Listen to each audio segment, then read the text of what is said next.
fans, and welcome inside the CitrusTV studios for Webisode edition of Cuse Countdown. Chloe Smarz, joined by AJ Myers and Hudson Ridley, getting you set for Syracuse and UConn in the JMA Wireless Dome this Saturday at noon. Syracuse winners got washed this past weekend at Cal, beating the Golden Bears 33-25 this past weekend behind a Kyle McCord 300-plus passing performance. They face a UConn team, guys, last non-conference game of the year, but they're 7-3. It's a different UConn team that we've seen, AJ. For Syracuse, though, who do you like to have a big game in this matchup? Chloe, I think in this game, who's going to have a big game? It's going to be on the defensive side of the ball, Hudson. I think it's going to be Marlowe Wax. Turnovers were big against Cal. It needs to be big again against UConn. This is a non-conference opponent. Syracuse should handle this team handedly.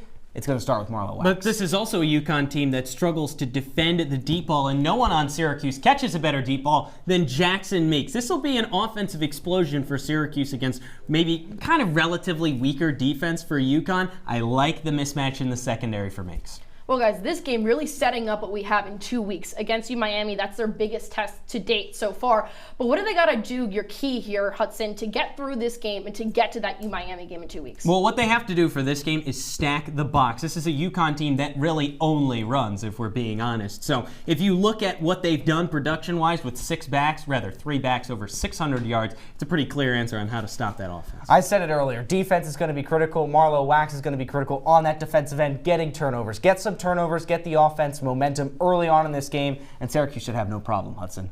Well, we'll see what happens this Saturday in the Dome. The last non-conference matchup for Syracuse this year, a Big East rivalry coming back together in the Dome. But that will be it for the three of us. Be sure to check out our full show on CitrusTV Sports, YouTube, and X. For the three of us and our entire producing crew, saying so long and enjoy the full show.